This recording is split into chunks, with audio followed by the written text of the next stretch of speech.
To Iran now, where the protests sparked by the death of Mahsa Amini are close to entering their sixth week. Despite a crackdown by security forces, demonstrations continue to break out in universities and in the streets in Tehran and elsewhere. Internet restrictions have failed to suppress videos of other protests like this one here. These hugs being given out by two women refusing to wear their hijab to passers-by. Well, journalists have also struggled to continue their work. Iran is rated as one of the 10 worst countries for press freedom in the world, and many journalists have been arrested during the current crackdown. One of them is journalist Niloufer Hamedi. She broke the news of Amini's death on Twitter with a photo she took of her parents hugging each other on the day their daughter died. She's being held in solitary confinement in Iran's notorious Ifin prison. Also known is that she survived the fire that recently broke out there. And Yalda Moairi, a prominent photojournalist, was also arrested while covering protests in Tehran. Her father says she's being held in a female-only detention facility outside Tehran. Well, earlier I asked Mahsa Alimardani, a researcher who focuses on freedom of expression in Iran, what she made of the intensity of this crackdown.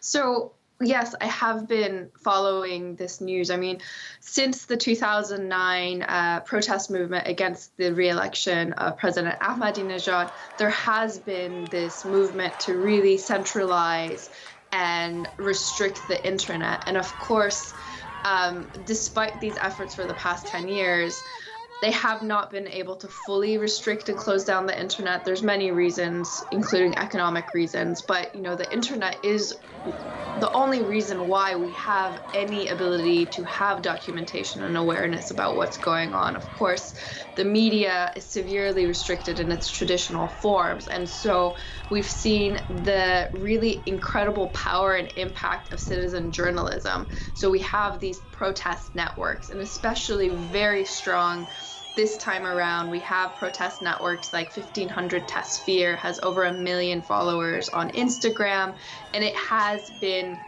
documenting what's been going on in over 200 countries across Iran. Of course, there has been severe restrictions. There have been severe disruptions across the network. We've been seeing a very thorough disabling of a lot of VPNs. So the cat and mouse game between, users trying to circumvent censorship and the government censorship has really intensified during these past 5-6 weeks, where we have seen almost all, foreign internet services, especially any that provide lines of communication. Most popular were Instagram and WhatsApp. They were blocked. And so there's been a struggle to find VPNs that work. We've been seeing mobile curfews. Most Iranians connect to the internet through mobile data and smartphones. And so we've been seeing mobile curfews every night between 4 p.m. and 2 a.m. when protests are really at their most intense and people are out on the streets. But we've been seeing these pockets of connectivity, and that's why we have been seeing, the hashtag for Mahsa Amini in Persian has been so active in, we're seeing posts from it from inside Iran from users. But, the repression also has been very brutal, and this has been very effective in the inability of human rights and documentation efforts to actually see what's going on. Amnesty International just put out a call a few days ago that there needs to be transparency into what happened at Evin prison, because we still do not have documentation of that. But are the restrictions on the internet, are they making it really hard for protesters to organize themselves, or is it actually fueling these huge demonstrations that have been going on for weeks all over Iran? Right. So, putting that much agency into technology is always, not a good idea. And we've seen it, from the Green Movement in Iran to the Arab Spring across the region. I think, what we do see at the power of the internet is really the power to bear witness, to bring awareness to, even folks inside Iran that, their neighbors are protesting. Maybe they should go out on the streets and join protests.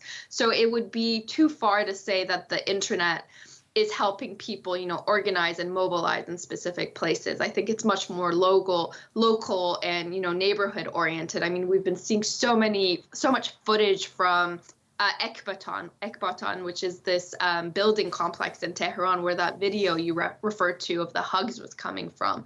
And so, locals in that, vicinity have been coming out every night, and we've been seeing the footage from this. And so it seems much more organic in terms of mobilization.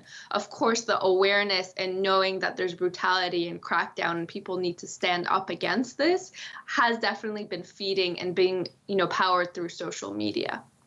Researcher Mahsa Amini, really extraordinary stuff. Thank you very much for filling us in.